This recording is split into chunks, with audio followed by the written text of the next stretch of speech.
Live. You're listening to Live with Men, the podcast. Hi, this is Men, the podcast. It's nakusikia mpaka unavyoimba huko. I don't know, najiongea mwenyewe mimi huku nakusikia. And yeah, this I know it might sound different hata kwa mtu ambaye anatusikiliza, eh? We are back to our B studio because we have A studio and B studio. So we are back to our second studio, which is Nadia's office. Nadia, ni kama umebadilisha baadhi ya vitu au I'm seeing things? I have less plants. Yes, My plants are dying. Why? Are you not taking care of them? No, I think we talk about very heavy emotional things in here. So I think the plants are absorbing the energy. The plants cannot You're handle laughing. it. I'm serious. Like they did an experiment. One, how you speak to your plants, whether or not they grow. There's one they speak to the plant negatively, and the other they speak positive affirmations. Who did this research? Why? What were they trying to prove? Someone. I can't remember, but when I find it, I'll share it. But they found the plant where the person was speaking negatively towards, the plant didn't grow. It actually died. The one they spoke to positively, imekuwa nakwambia, it prospered, and the environment was controlled for. Nadia. So think about it when we talk to ourselves. Nadia is I'm so useless. I can't ever do anything right. You are not growing. You are dying. So you're telling me we're like plants. So plants have feelings. They have feelings. So no, my plants. I had an orchid. It died. I had a cactus. It died. It died. So yeah, if you're listening for the first time, that is our resident psychologist, Nadia. Tupo ofisini kwake na kama ameamua kutudanganya, ameamua kutuambia ukweli. This is one thing I cannot prove. Go look it up. Do your research. Yeah, please go look it up. Do your research. Yeah, Nadia ni @mindmatterstz, @mindmatterstz on Instagram and @mindmatterstz on Twitter. And then after there, kwenye bio yake, there's the link ameweza kupeleka kwenye website yake, and then there are million ways ambazo unaweza kuwasiliana naye kama unahitaji kuzungumza naye zaidi. Lakini she's our resident, I feel good saying it. She's our resident psychologist wa kwenye Men the podcast. For us natupata on Twitter @Men the podcast and on Instagram @Men the podcast. Follow us, send us a DM, whatever unataka kutuambia. Lakini pia on Apple Podcasts, Google Podcasts, Spotify, Audiomack, Boomplay, na popote unapoweza kutupata. Just go subscribe, give us a rating, share the podcast, because really hii ni free gospel ambayo we think everybody inabidi aipate, you know. Mimi naitwa Michael Barut kama nilivyosema, and we have Dr. Boio Nyamwihura with us today. Now, before we start, I would like to say kwamba I think leo tunazungumzia one of those things ambavyo kama disclaimer ambayo Nadia alitoa when we did the episode on porn and masturbation. Yeah. I think we need another disclaimer. Yeah. Kwa sababu leo pia tunaenda kuzungumzia one of those things ambavyo people talk about secretly, but nobody really wants to dig deep na kuizungumzia kwa undani zaidi. Tunataka kuzungumzia kuhusiana na swala zima la nguvu za kiume. As you know, there's 3 men in here. Yes. Nadia is a men by association. Kwa hiyo haina neno. Kwa hiyo kama wewe morally unaona haya mambo sio vitu ambavyo unapenda kuvizungumzia na kuvisikiliza, we have a lot of other episodes. Go back, pick any of those, revisit, sikiliza, jifurahishe. Lakini kama you really want to know the truth na kujaribu kujenga zaidi jamii, we think everybody should listen to this episode. Tunataka kuzungumzia nguvu za kiume. So for starters, Dr. Boio Nyamwihura, yes, sir. Wewe ni urologist. Yes. So tukisema urologist exactly, what do we mean? Urologist ni mtu ambaye anadeal na nini? Okay. First of all, thank you for having me. Firstly, I think a urologist is basically a doctor who deals with issues concerning the urinary tract, which means anything from the kidneys, adrenal glands, ureters, bladder, regardless of gender, for males, females, as well as children. And then also we deal with genital issues, mostly for men, and male reproduction and male sexuality. Basically, that's what. Think of us as maybe like a male gynecologist. Male gynecologist. I like that. Yes, I like that. So he's the right person ambaye tunaweza kuwa naye humu ndani. Who has seen a male gynecologist in here? Some women too haven't seen gynecologists. Yeah. So I wonder how many men actually go check up on their genital health. Yeah, and this was going to be my next question. Do you get a lot of male? Do urologists? Yes. Get a lot of male clients? I want to say, you know what? I'm just gonna go visit my urologist. Or like how women would come through to just visit their gynae for a checkup. Yeah. In our culture, we usually don't have people who come in just for checkups. People usually come in when they have an issue that has to bring them to the hospital. So I don't think there aren't that many people who just come up for just basic checkups. Yeah. It would be good if they did, especially older men with issues pertaining prostate health and urinary issue, mostly prostate health. But that doesn't usually happen. People come only when something really goes wrong. Yeah. Like this issue we'll discuss today. Yeah, this issue tunazungumzia nguvu za kiume na moja kulikuwa kuna mjadala mkubwa sana uliingia kwenye social media juzi kati. Nadhani kuna bunge moja aliongea bungeni akasema kwamba wanaume wengi sana wa Tanzania wana struggle na swala zima la nguvu za kiume.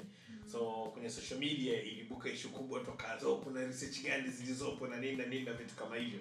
Lakini kitu ambacho hatuwezi kukataa ni kwamba kuna a lot of conversation ambazo zinaendelea on social media and on social media kuhusiana na swala zima la nguvu za kiume.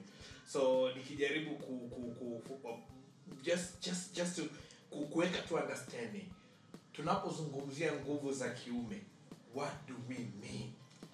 Najua hatumaanishi kwenda gym kunyanyua vyuma na vitu kama hivyo, kwa sababu even women do that squeeze. Tunazungumzia swala zima la nguvu za kiume, tunamaanisha nini doctor? Swala zima la nguvu za kiume, sema kwa Kiswahili ni pana sana kwa sababu it includes a lot of things. You have issues dealing with erectile issues, you have issues dealing with fertility issues, and dealing with things like libido, nasema harm, desire na vitu vyote. Na kwa kwenye swala zima la nguvu za kiume. Now, therefore, upungufu wake. So, I don't know how to attack it firstly, but I think the thing that affects most people or people are very sensitive to is erectile dysfunction. I think that's one thing that really affects people. Issues like fertility, those tend to come later. People can kind of not really pay much attention to it, but erectile dysfunction is something that happens there and then. It is noticeable to both the person affected and the partner. So when we talk of erectile dysfunction, we're talking about a couple of things. This is one, maybe a person fails to completely get an erection when they're called to task, if I can say that. And then there's the ukiitwa kazini. Ukiitwa kazini. Unashindwa kwenda kazini. Also there's the issue where one has an erection that is too weak to enter. We call it intromission. Okay? And then some people do enter, but then they cannot continue to climax. Okay? So these are the basic aspects of erectile dysfunction. So usually when these things happen, they're not missed. It's something that is so obvious, and the effects on the person tend to be quite serious. Yes, there are patients who do come through. Surprisingly, younger patients, younger males below the age of 40 who are coming in with such complaints. As in an old wives' tale, everyone talks about how older men tend to have such issues. But now it's been seen that also younger males are also getting the same problem. But kwa younger males, au kwa wanaume ambao msema below 40. Let's say below 40. Ni kitu ambacho kilikuwepo toka zamani au unahisi kwamba ni kitu ambacho kimepeak recently? Yaani kwa sababu na the aim ya kuuliza hivyo kwa sababu mara nyingi sana watu wanahusianisha vitu na lifestyle ambayo tunaishi, na of course tunavyoishi sasa hivi sio kama ambavyo watu wa the same age waliishi 20, 30, 40 years ago. Very true. Very true. Yeah. So, let me speak at least in a Tanzanian context. I've tried to look for data that described maybe erectile dysfunction earlier back then. That I've not seen, and maybe because there may have not been that much interest back then in such an issue. You know, like we understand that it's almost a taboo issue, right? People didn't speak much about it, and you'd have, I think in our normal settings, you'd have people who'd have such issues would speak to their elders, their uncles, and they'll take them through herbal treatments, and then they finish that issue off. But now people are actually more free to come through to clinics with their issues. So there has been data that was shown. Actually, let me just try to quote maybe data from a journal of sexual medicine. I think this was done in America.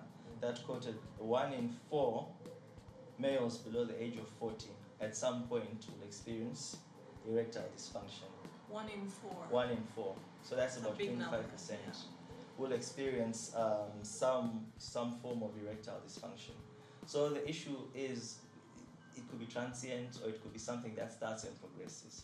So while we'll just quickly look at how it happens and what are the causes, and then we can really understand exactly what goes on when this thing happens.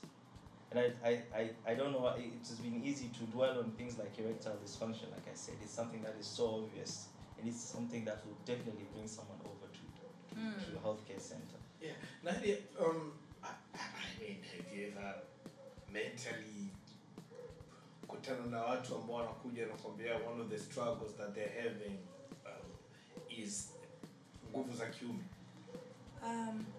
So in my practice, unakutana na watu ambao wanakuambia their sex drive has decreased, their libido has decreased, so there's issues with them getting the desire one or achieving, erection, or just in a way maintaining it. And inakuwaga as a symptom of a mental illness or of a mental health condition or an issue. So it's not the problem in itself that inawaletaga kwangu, but usually when we sit and tunaanza kufanya assessment, kuangalia history, kuangalia what's, because we go through domains tofauti za maisha yako. Unaonaga watu wengi wanaweza waka mention kwamba okay, this is an area ambayo sasa hivi na shida nalo, napata tatizo hapa. So wako, and it's a number of different mental health conditions and illnesses. That is one of the symptoms of the illness. That this is an area that is affected kwa watu. Moja kati ya fia kubwa sana za wanaume is that. Yaani na yeye anakuja kubomba mara nyingi sana.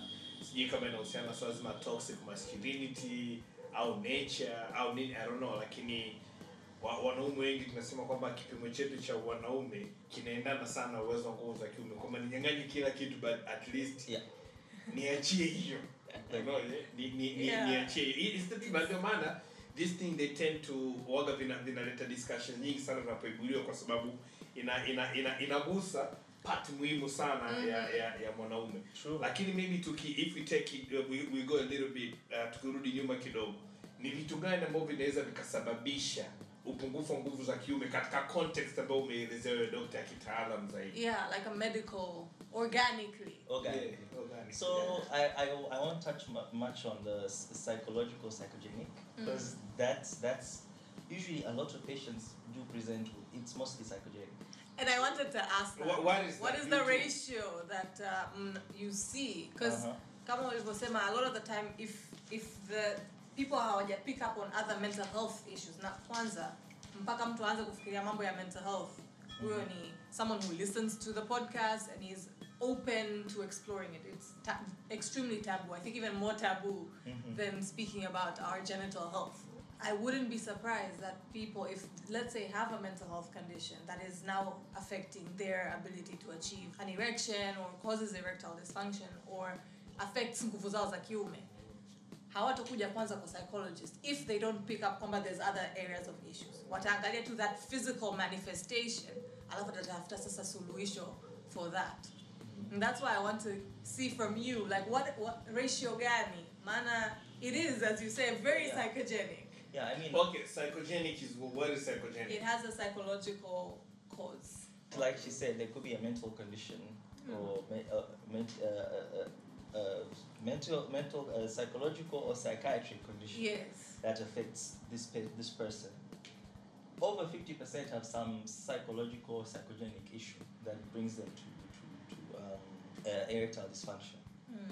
It's about over half of the patients present Wow. with, yeah. That's a with- huge number. It's a huge That's number. a huge number. It's a huge number. So that's where you get these things of stress. Mm. Stress isn't just stress at work. It could be financial. Mm-hmm. It could be health. Maybe existential threats of things. Maybe threats of maybe loss of jobs or potential loss of jobs. Biashara individual. All these things can affect your mind. Becomes preoccupied. You don't even have time to think or be relaxed to think about doing the deed. You know. I think she'll describe that better than I can. Yeah.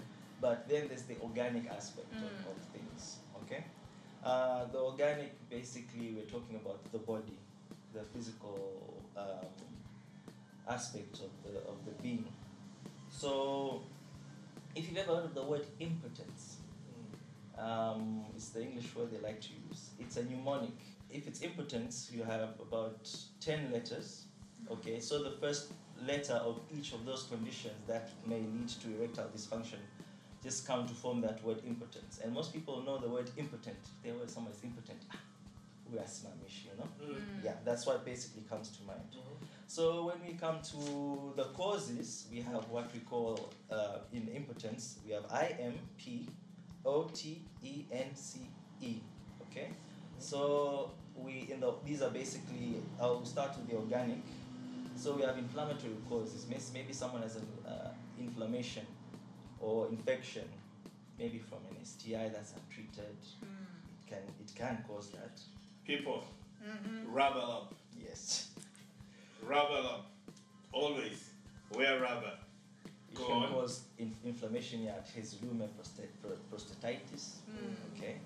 And then you have mechanical issues. Okay.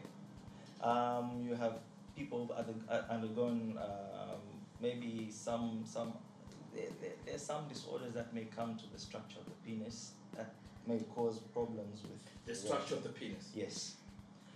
Yeah. And then there is post-surgical, someone who's had surgery done. Okay. Maybe surgery affecting the urinary pipe, we call the urethra. Maybe surgery that may have involved the nerves while they were getting this problem solved. There's some surgical procedures that need to be done because of urinary issues. So that may predispose someone to erectile dysfunction. Maybe they may have had a big prostate operation. Also that can cause erectile dysfunction. We have something we call occlusive. So when I say occlusive because we're talking about blood supply. Remember, erection involves good blood supply. Blood goes from the arteries to the chambers of the penis, or ume, alafu unavimba, unajaa. And then when it swells, it closes the veins. So you get a nice erection. So if you have a problem... This guy said a nice Well, good to work. Yeah, it's good A good enough erection. A good enough erection, yeah. Yeah, okay. A good enough erection. So basically you could have an arterial issue or a venous issue. Traumatic for patients who probably had an accident. Kama wanaisha bodaboda akipata ajali anaumia nyonga, or someone a kid may have fallen down when he was a kid, fell down in a tree and hurt his perineal area. That sometimes may predispose to that sort of thing. Also, someone who's probably had trauma that may have lacerated the structure of the penis. If it allows any sort of leakage of blood during that filling process. Also, and then you have chemicals in the sea. There's neurogenic, which means nervous issues. Maybe the supply from the brain to the spinal cord to the penis. There may be some issues. Maybe you've had some trauma. You have some conditions, or something like multiple sclerosis, for example. It's a condition that affects the way your nerves are covered with. There's a special fat that covers the nerves. Imetoka or maybe something of that sort. Also, there's chemicals, which means medications. So certain medications have been very notorious in causing erectile dysfunction. Some antihypertensive drugs, some antipsychotic drugs. Even some drugs that are used for people with heart problems, they've been implicated in erectile dysfunction. And then lastly, we have what we call endocrinological, which is hormonal imbalances. So that itself is a big aspect. Yeah. So actually, that's a very big aspect that contributes to erectile dysfunction. So these are the main organic issues, and then there's the psychogenic issues that come into play as well. I think basically those are the things we need to keep in mind. So over and above those things like age, the lifestyle you lead, maybe a sedentary lifestyle, poor appetite, a poor diet, not sustaining a healthy diet. Lots of saturated fats, red meat, alcohol, smoking, not exercising. All these predispose you to conditions that will likely lead to erectile dysfunction. And like what was mentioned earlier, that erectile dysfunction may be an indicator of another condition. In patients below the age of 40, patients who present with erectile dysfunction, it kind of points to a future of ischemic and of cardiac conditions or heart disease in the future. It kind of knocks on the door, maybe there's a higher chance. Yeah. Like she said, erectile dysfunction might present as a symptom of a larger psychological psychiatric issue. So this can also present as a symptom of a larger cardiovascular or issue in the future. Let me ask you this. Masturbation kwa wanaume, kujichua, kunachangia kwa kiasi gani, au kunaweza ukachangia kwenye swala zima la erectile dysfunction? Yeah, because that's the big myth that's out there. Yeah, so help us bust it. Or validate it. Bust it. Okay, I think let's just bust the myth. It shouldn't. It doesn't. It really doesn't affect. Unless you have gotten yourself into a very weird technique or into a rut where you are so used to doing something before you perform intercourse. But it should not affect your it should not cause erectile dysfunction. Okay. So it's actually it is a healthy way to let off steam, so to speak. When one is away from their partner, or they cannot, it's a way to let off steam, so to speak. I'm saying this and I'm laughing. I know somebody will listen to this at a checker, because we were talking about it, and then somebody said, so mtu alisema kama ulivyosema wewe, lakini akasema, so how safe is that in terms of frequency? How frequently should I masturbate for me to be, because unasema too much of anything is harmful? That's true. Yeah. So it's like intercourse. Like how much is some can do it daily, some can do it twice a day. But so long as it does not affect your life, it does not affect your way of life, your lifestyle. You don't preoccupy yourself with just performing masturbation. Yeah. Like you're working, and then you feel the urge to do the do, and then you unaacha unafanya unarudi. That's kind of it's wrong. That's a red flag. You should know that something is off. So you're building a psychological dependence now. Okay. And I think you're right. So yeah. And that's how you become. That's how it becomes an addiction. Yes. That's how it becomes an addiction. Because addictions are basically your pleasure pathways. You're training them on as a condition who upata pleasure from something specific. So if you're training yourself kwamba I'm getting pleasure from masturbating, then unatengeneza hizo pathways kwamba usipopata masturbation hupati pleasure. Or the frequency, as doctor said, that you do it, unaweza sasa unajitrain, that now it becomes a behavior. Kwamba after every hour or so, I need to masturbate. Or after every game, I need to you know? Yeah. It depends on how your style of it. So kama ulivyosema, anything in excess is bad. So everything in moderation is good, is fair. Lakini ndio hivyo, you must be cautious to develop hizo psychological dependency. Kwa sababu psychological dependency can affect your body. Lakini there isn't a physical cause. Yeah. It's just a psychological cause. Ambayo the treatment is different compared to a physical. A physical cause would have a different route of treatment. turudi kwenye swala zima la nguvu za kiume doctor. Ambao wewe umeamua kusema kwamba let's just call it erectile dysfunction kwa sababu katika context ya Kiswahili ni mambo mengi sana ambayo yana involve. Tuzungumzie uwepo wa dawa zilizopo mtaani. God knows mtaani ukizunguka kuna waganga wanarudisha nguvu za kiume. Oh, yes. Yeah. Mabango yapo, tuna dawa zinafahamika, sijui Vumbi la Congo, Kasusi, sijui nini, sijui a lot of things. Na watu wanasema kwamba hivi vitu actually kweli vinasaidia. Alright. Watu wanavyosema. Na of course demand and supply. Yes. The fact kwamba demand ipo, manake probably supply ipo. Na probably inawasaidia watu kweli. So let's debunk that myth as well. Ni kwamba ni kweli uwepo hizi dawa ambazo zipo kwa sababu hivi hatujui zimekuwa approved na nani. True. Na hatujui ubora wake uko vipi. Yeah. We don't even know the chemicals involved kwenye kuzitengeneza, so hatujui long term effect kama zipo na yani hakuna huo ufahamu.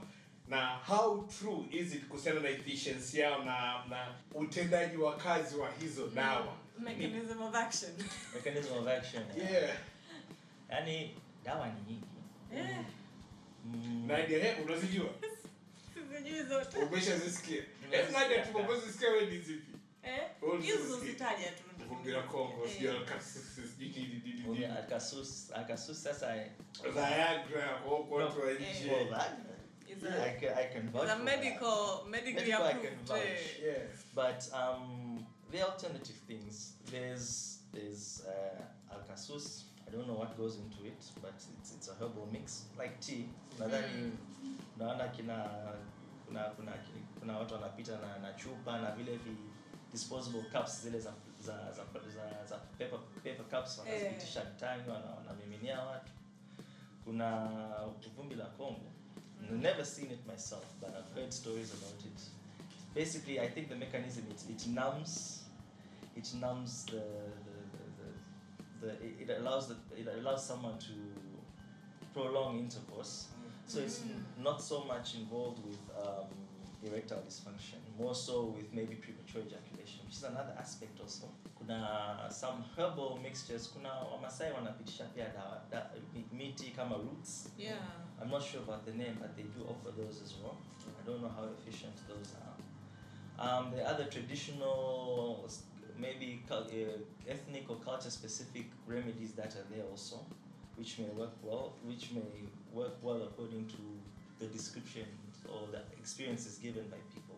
Remembering that there's a placebo effect and a psychogenic aspect to all these things, right? It gives someone a boost and support, like, now that I've taken this, I think I can do my thing. Psychologically, does it work like that? Yeah, the placebo effect works. Unaweza mtu anakupa sugar pill, anakwambia hii na kuita treat your headache. Ni glucose tu. Lakini because you believe kwamba hii dawa ni it's designed to treat my headache, mtu kichwa kinampona. These things do happen. Research has been done. So probably it applies here as well. The same case. There's an element that. Kama nikipiga Vumbi la Congo, I can do 2 hours now. Yeah, that works. And some people even use some illegal substances. These substances do exist. I've heard some people talk about the use of cut, mira, of the short kind, like short stem sort of, especially along the coast. There's been stories of people using such. It helps with a good erection, a good enough erection to prolong it, of course. And then you have the medical, and then I think there was an article I came across. There was a medication that was approved by there's a board that deals with alternative medication attached with Mumbili. There's a medication called Ujana that was even being recommended by some urologists to help patients with erectile dysfunction. And there was some study that showed that it indeed helped the mechanisms that are involved with causing erection. Something called nitric oxide. It helps the vessels expand well. So there was some study that showed that it kind of does. There were some effects that helped. Placebo or not, who knows? And then the medical drugs, which I can vouch for. Those I've seen, I've used, I've prescribed to patients, and they have worked. So basically, when you do assess your patient, or when you treat your patient, there are certain steps you need to take before you start actually giving medication. You don't just start jumping to medication. Yeah. Like right now, vijana wengi anaingia dukani ataka enjoy ananunua anaondoka. Actually, you should fully assess the patient to see exactly what's going on.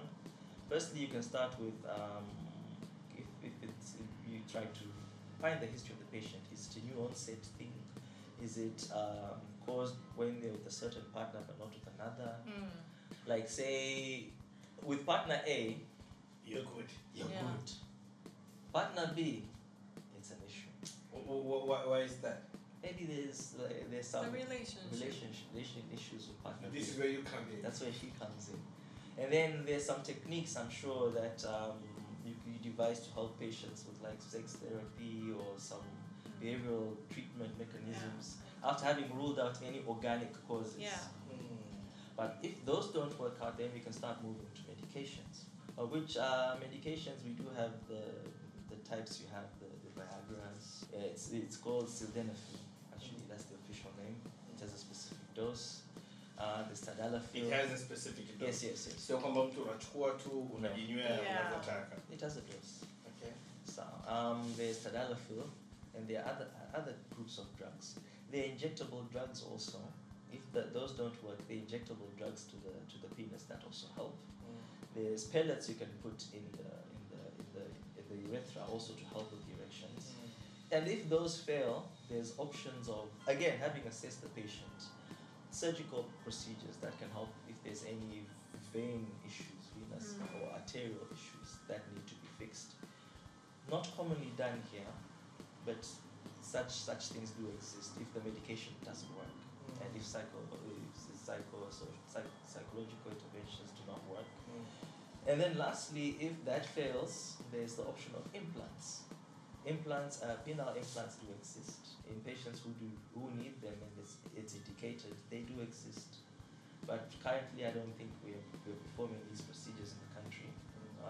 Last I knew, I checked, we're not performing them. People fly overseas for such procedures, so the need does exist. But these things, so there are many ways to treat the issue, but there should be a standardized guideline, not just nenda kujipatia vitu fulani.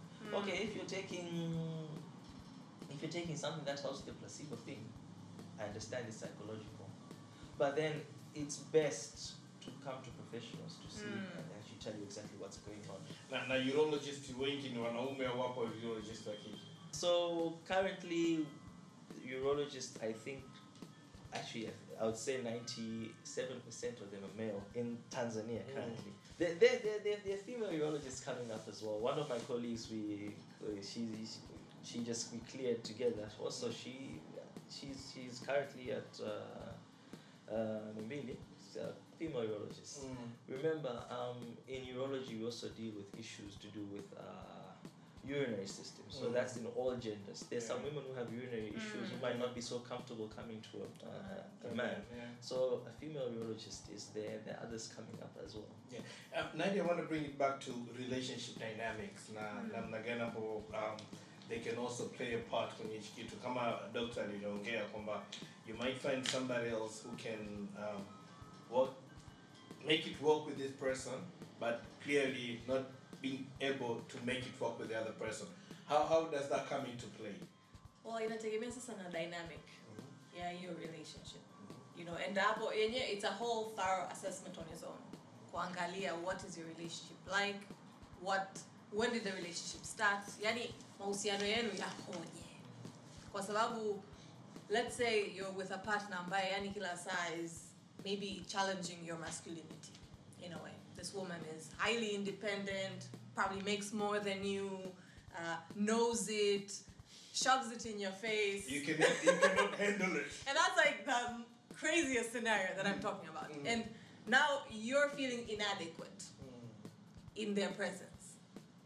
Iyo in itself can lead to having erectile dysfunction or erectile issues. Can we relate it to an ego thing? It is an ego thing. It is definitely an ego thing. Kwa sababu hapo now, one, ukiangalia the norms, our norms. A man, this is what a man is, a woman is, hizo masculine standards and femininity standards, etc. Kuna culture. You know, so kuna hizi factors nyingi. And also ukiangalia if stressors. Because now you're raised thinking the man is the breadwinner, wanaume ndo analeta, you know, earns more. I think there was a time, I don't know about Tanzania, lakini abroad there was research that actually men get paid more than women despite doing the same job. And it's mostly to just feed into the ego, yeah. Hey, tunaweza wote wawili tuko hapa tunafanya kazi moja, lakini mimi narudi nyumbani, my take home is less than yours. Just imekuwa put in place to continue feeding the male ego. And for some reason, men need that more than women. I don't know why. That's another thing on its own. So, unapata mtu in that context kama hiyo, ambayo society nzima inakwambia wewe ndo mwanaume, wewe ndo unatakiwa uwe kichwa. Alafu unakutana sasa na mwanamke ambaye maybe she's not at the head, she's at the heart. Lakini maybe you're not feeling like you're the head. So wewe this is what something one of my colleagues at Boio was actually saying, is that kuna wanaume wengine naturally mwanaume ni kichwa. Biologically mwanaume ndo kichwa, and women prefer men to be the head. The end. Women are usually the heart. So of this machine. Women are the heart. So you find other men who don't believe that they're heads. They behave like the legs. And so now, the woman is the heart and obviously is above you. So now, naturally, hata kama she's not taking charge, wewe unajiona inadequate because wewe mwenyewe umejishusha from the head to the legs. Hiyo in itself brings about psychological turmoil, psychic pressure, ambayo can affect now your ability to perform, your ability to maintain your erection and things like that. So unaona muda mwingi, saa zingine it's not even your partner. It's wewe mwenyewe, your self-confidence, your self-esteem, how wewe unajiona, your own insecurities, and how you see perhaps your partner's successes in relation to your own. So when it comes to relationships, kuna kitu kama hicho. Sijui kwenye podcast hapa kuna mtu alitoa example, au sijui it was something I was watching. I don't know where I came across this. I think it was a joke that there was a couple who had issues and the guy was going to see a psychologist wake akampa technique akamwambia ufika nyumbani, before starting with your wife, look to the mirror and just say to yourself, she's not my wife, she's not my wife, she's not my wife. Rudi. Anasimama vizuri. Ukiona kitu uondoka nenda tena chooni, she's not my wife, anarudi. Sasa mkewe akasema, wow, things are going well. Lakini mbona kila saa nenda chooni afanya nini? Kunyata kumsikiliza na amona mwenzie anajiambia kwenye kioo, she's not your wife, she's not your wife. Did that not cause the fight? Obviously the woman was like, as long as you get it done, I am not your wife. You know, it depends. It depends, yeah. But that's something that feeds into the whole notion that muda mwingine it's actually, you know, it's the way you look at your partner. Na the meaning you make from your relationship. Na je pia relationship inaendaje? Kwa sababu ndio kuna hizi changamoto. Kuna wanawake wengine we're out there who would belittle a man. You know, that's a reality. Na kama kuna dada zangu wengine mtani, I'm a man by association, but now I'm like switching. Like, if we're doing that, it's not helping anyone. Haisaidii wewe, haisaidii yeye, haisaidii jamii. So let's just end it. Kama mmechokana yani mseme tu nimekuchoka yani yaishi. Unaanza, because when you start chipping at a man's ego, you're also chipping at their self-confidence, you're chipping at their self-esteem. Kwa sababu we are a system. They're not in isolation. Hivi vitu, our health, our self-esteem, our confidence, our psyche, vyote viko interconnected. Moja ikiwa affected, ina affect areas zingine pia. So, lakini ziko hizo situation. Men are out there wanasema wake zao au the women they're with actually target that. Kwa sababu tunajua this is an area that is very sensitive for men. You know, that's something, it's open, it's an open secret. You know? Yeah. This is an area. So if you really want to hurt someone and you attack that part, unajua kabisa hapo I'm going for the kill. And that's why even when you're in the street and you're trying to defend yourself, someone would kick straight at the man's balls, penis. Yeah. I mean, you said trauma to that area could organically now lead to problems. Yeah. And ukiangalia self-defense nyingi, it's like, I knew from an early age, if a dude messes with me, I'm gonna kick his balls. And then that's it. The That's fight is it. done. I know he's done. He's done, mina sepa. Yeah. You know? And sometimes we do that also with words. Not physically. Sometimes we do it psychologically and emotionally. Yeah, unaona mda mwingine, that's the biggest issue. That it's not, unaona the person hana any organic cause. There is no medical, there is no medical cause. Lakini, they're not able. Now, and then hapo tunachongea kwenye what Dr. Boio said, kwamba you're with this person, you know you cannot perform, but then you go to the other person. And it's working. It's just that in a dynamic inabadilika, the way you communicate inabadilika. So, mda mwingine, that's usually the case. And other times, unaona, it carries on. Even if they're with a partner ambaye hamna any conflicts. It's that whole concept of ye mwenyewe, his self-confidence is so low that they're now no longer the head, they're now the feet. So, just for clarity, what Nadia said, kwamba saa nyingine, inawezekana partner wako hana tatizo, ila ni confidence yako kama mwanaume, na your own insecurities, kwa kwanza kuona kwamba, okay, huyu mtu ananifanya mimi niweke hivi. Na probably that person is not even doing that. They're probably not. Kwa sababu ukiangalia wanawake wanakuzwa, society, community, even biologically, we are ornaments. Ukiangalia, we're not built with like muscles and stuff. We have muscles. Ni urembo. Ni powerful. powerful. Yes. Yeah. So feminists are gonna kill you for saying they that. can kill me, it's fine. But it's the reality. I mean, look at a woman and how a woman is built, and then look at a man. We have anatomical differences, structural differences. We are different. Yeah. Naturally, women are softer. Unless I go hit the gym hardcore, nitajenga hizo muscles. But if a man does the same as me, he'll build even more muscles. Yeah, sure. It's just it's biology, So, and it comes naturally. Atama nyumbani wanawake wanafundishwa kuwa the heart. You are the heart of the relationship. Yeah.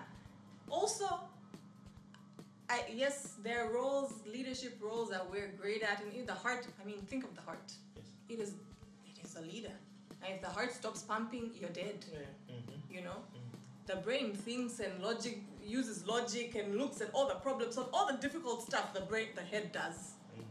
Personally, I'd rather not. I'd rather just pump the blood, make sure things are going. Sustain. Yeah. So, and that's natural. I'd rather do all the hardcore stuff. Is lying, and also anajishusha yeye mwenyewe kwa sababu the heart does a lot of hardcore work. So, ukiangalia in that case, women naturally fall in the heart space. Hata kama ni feminist wa wapi, ana fall in the heart space. But when a man now lowers themselves from being the head because of their own self-esteem, self-confidence issues, akajishusha kwenye miguu, inampaswa sasa mwanamke aanze sasa kujishusha yeye from the heart. Aje sasa aende wapi? Anakwenda, if where you are the feet, where does the woman go? So that's when we get violence, abusive relationships, we get problems in relationships. Kwa sababu now mwanamke has been trained kuwa the heart, naturally believes she's the heart.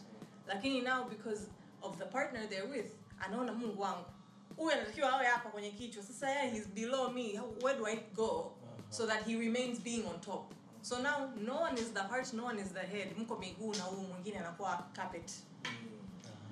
And those are where problems come about. So, and it's the same with sexual related issues.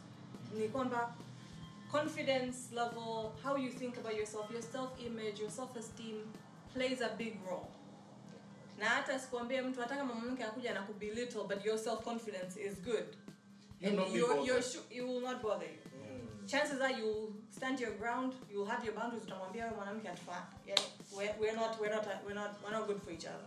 Katafuta na kufaa huko. Nataka tuzungumzie kuhusiana na swala zima la ni kitu ambacho kinatibika na erectile dysfunction au kwa sababu like you say watu nguvu za kiume watu wanatumia dawa wanazotumia wanasema zinawaponya, but then my worry is you become addicted to that. Now unaona kwamba you cannot do anything bila kutumia hizo dawa zilizopo, whether it's Kasusi, whether it's Vumbi la Congo or nini. Na you said placebo effect. Yeah. Inaweza kaingia kichwani kwako ukasema for the only way mimi naweza nikaperform is when nikitumia hizi dawa zilizopo.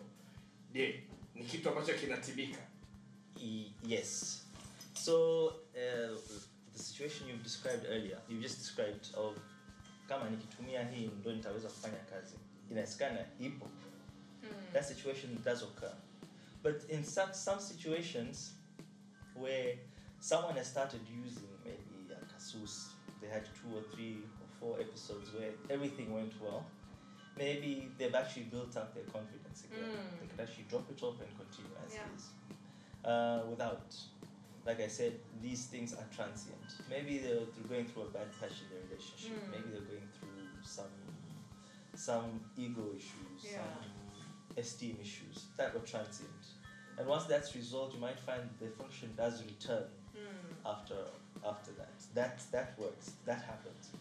If someone has an organic issue, like they have issues that require the use of proper prescribed use of sildenafil, which is Viagra, those ones usually continue as needed with the medication. Now, do they not have long-term effects as well? What are some of the side effects? Yeah, what are some of the side effects? The side effects of Viagra, or at least of PD5 inhibitors, they get blue vision, like bluish sort of vision. They get flushing, like their pressure drops sometimes. But long term, that's usually through an overdose, and maybe the patient is using other heart medication. Like I said, there's a prescribed dose, and maybe that person already had a heart issue they didn't know about. So the pressure dropped continuously, and they couldn't be helped. So those are usually the side effects. Long term issues not described, but you see, if the patient does need to use them, they only use this medication when they need to have intercourse. It's not like every day anatumia. Anapojua kwamba anakuja kukutana na mama or anatumia dawa. And usually you find this is more common in the older population. So they're not having it as frequently as younger people. So it is dosed to the time when they need to do it. Surgical, those with surgical issues, some do get like if it's arterial or venous issues that are fixed. Only about 50% do get some relief after surgery. Those who do get penile implants, usually they work well, but some people end up having to have a replacement done every 2 to 3 years. So what? Those who get an implant after every 2 3 years. Yeah, they might need like a touch up because it will cause some erosion of some sort. So that's the worst case scenario. But we usually don't go that far. Usually those on medication, that's continuous, but as and when is needed. Au wengine wa Kasusi na nini sana atatumia kiasi, and then once they get back into rhythm wanna stop. Then there's the aspect of vijana wanatumia. There's this thing, I've heard it a lot, and you correct me if I'm wrong. Say a guy has been chasing after a girl for some time. And then the time that she actually gets to meet up with her, she does take him in or accepts him. Kuna tabia ya watu kutumia hizi dawa. Ili kukomoa. Kukomoa. Yes. So I'm sorry guys, I'm sorry. That is my bad. Sorry, but it is what it is. I've heard such stories of people describing like kukomoa. That's where you get your Congo dust. People are using enjoy and all these things. It's actually abuse of medication. It is. Yeah. Some people may do it to overcome performance anxiety because there's an aspect of performance anxiety as well.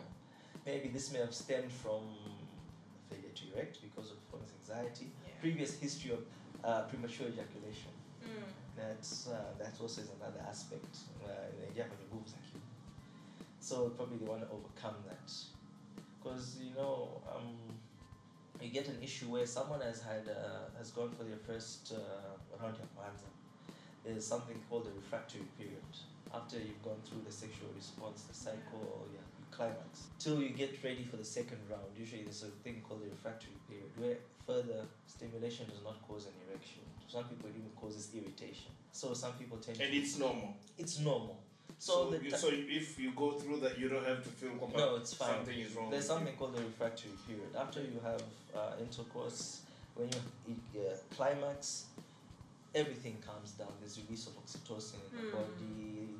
Everyone feels in love. That's why they have that pillow talk. That's what. And you can cuddle. You can cuddle. That's where pillow talk comes in, right? So that period actually, watu wengine hataki, wanaona kama kuna shida.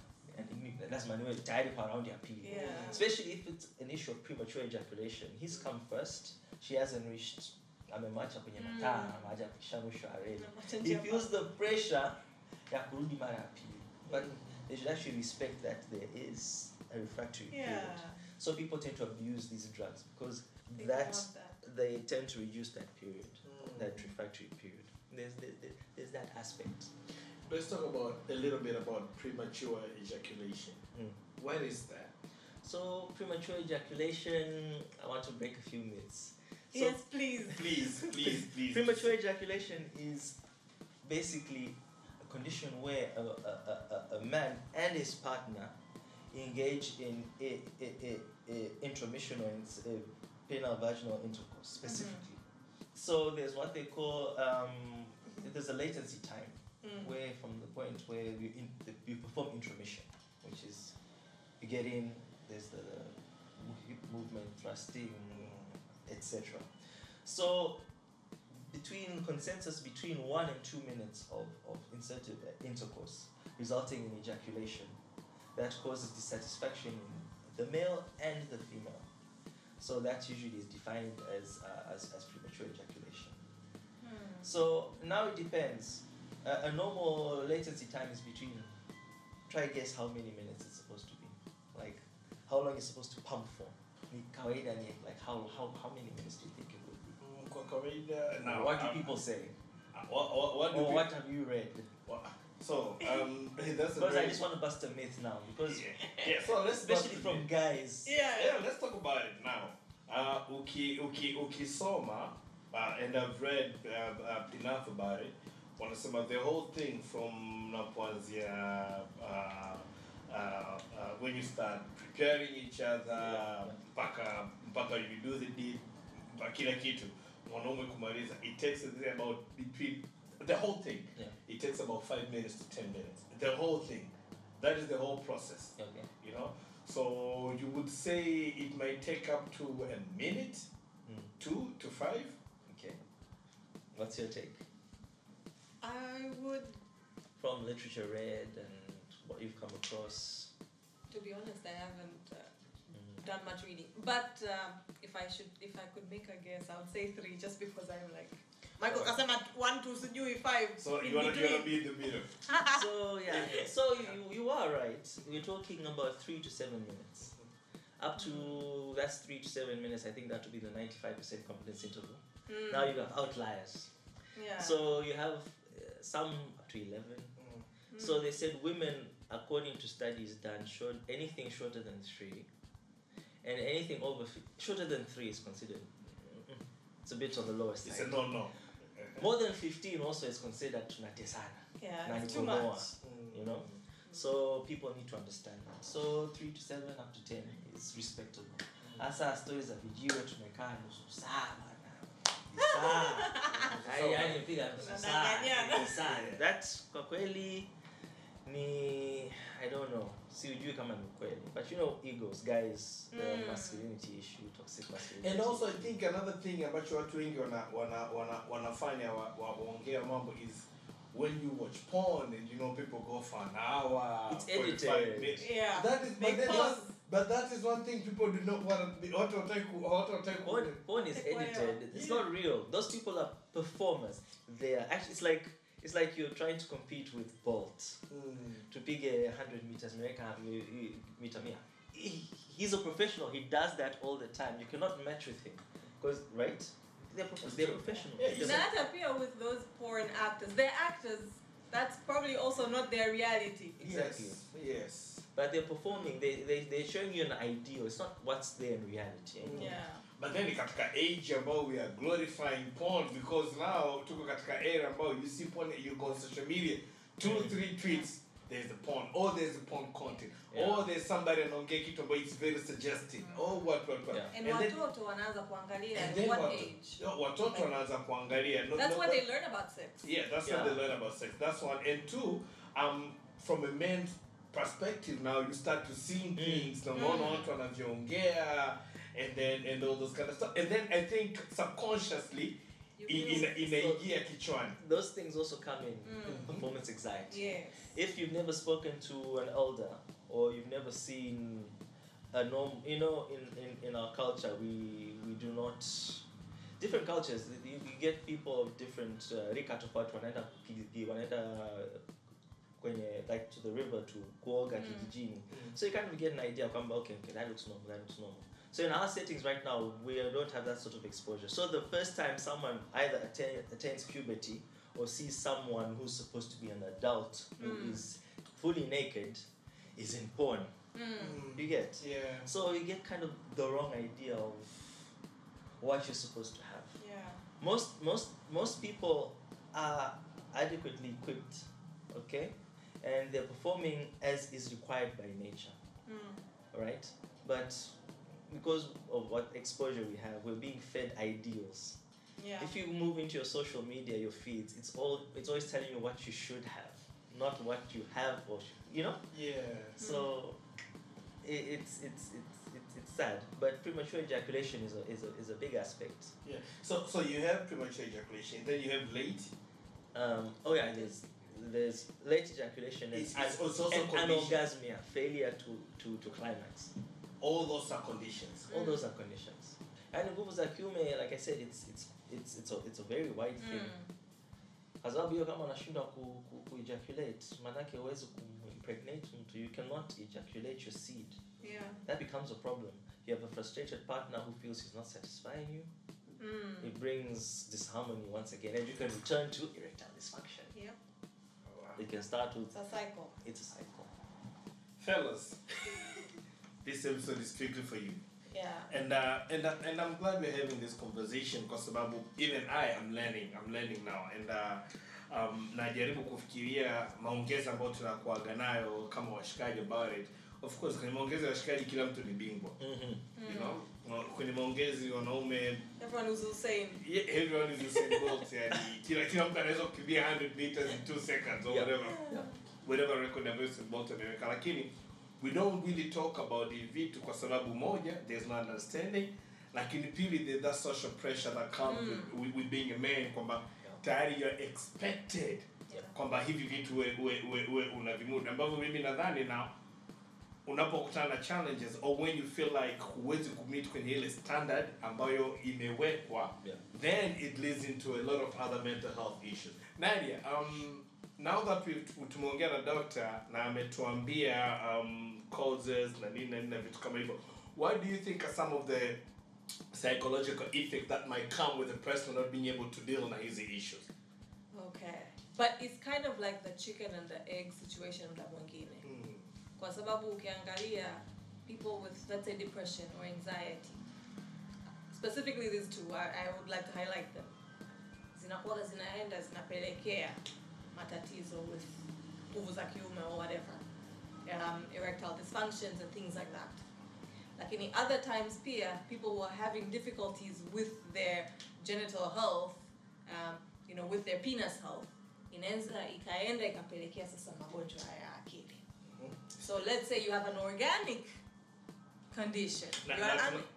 Tunaposema organic jamani kwamba kimwili, it's medical.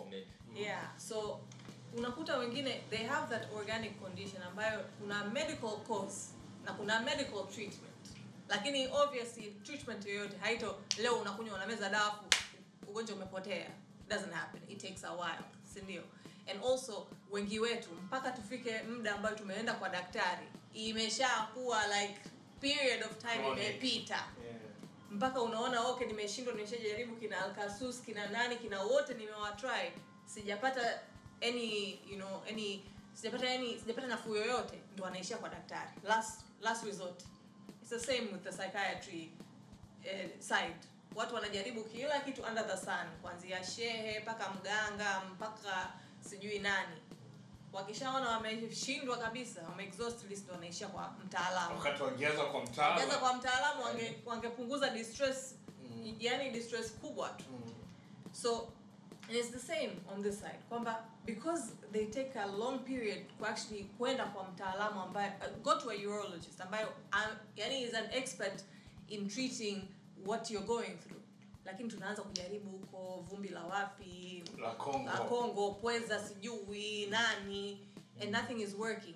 The more the time is going and the more things you try and the more they don't work, the less your confidence drops, the less your self-esteem drops.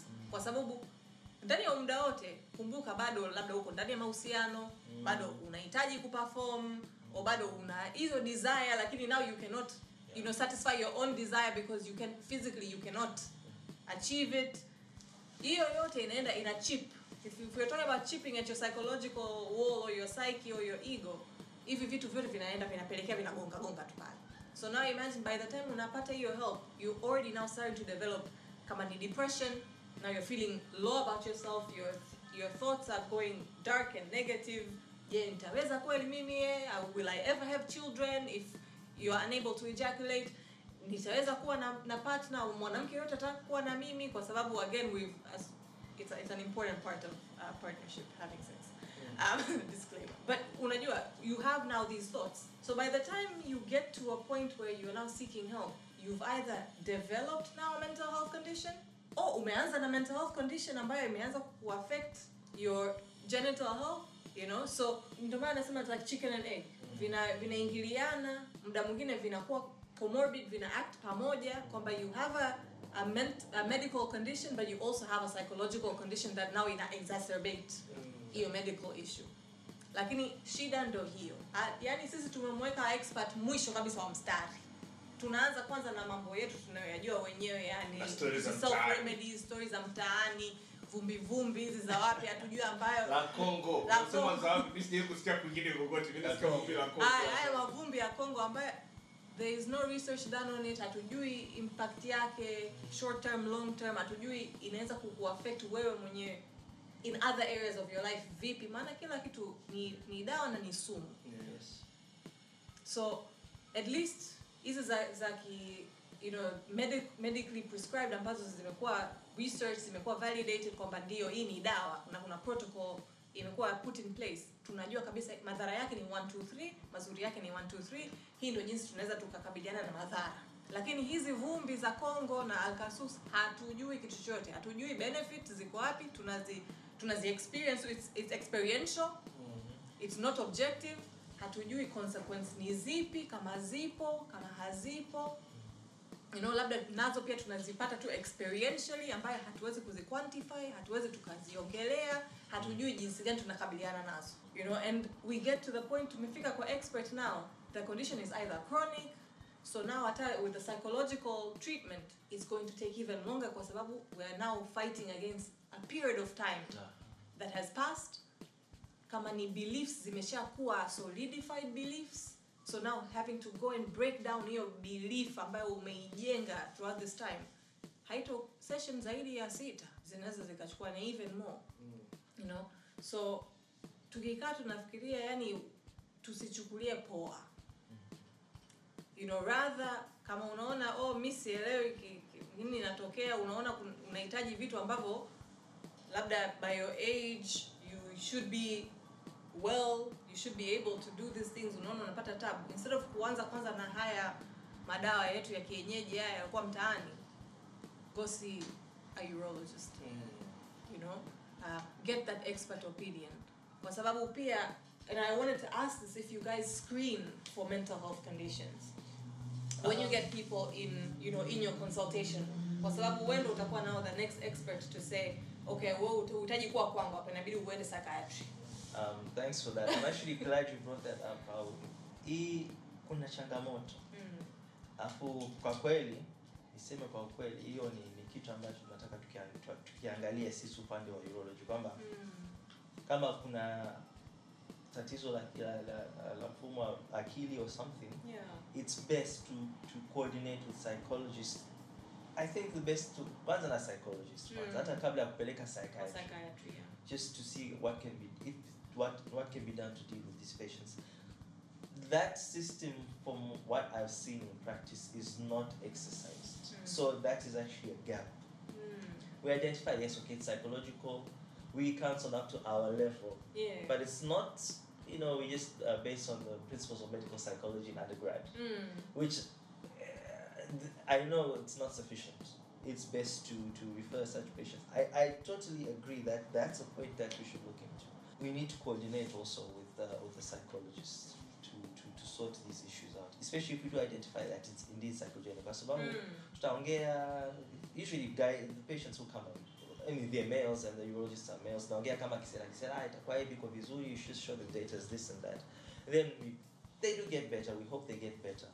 But I agree, and I think that there's a real role of the psychology and urologists working together with such patients. Like we said, more than half of them come because of these things. Yeah. Dr. Boio Nyamwihura, if a person wants to reach out, because definitely I know what's going to happen after this episode.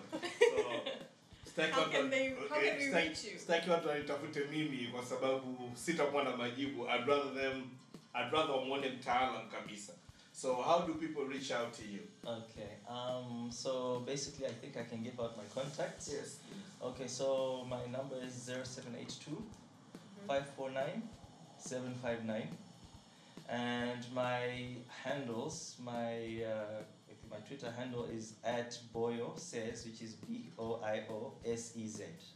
I think that will be the best place to get me. So that number also is a WhatsApp number. It's a WhatsApp number. Yes. Okay, now that number unatumia Twitter na Instagram or? Oh, and Instagram, I do use Instagram as well.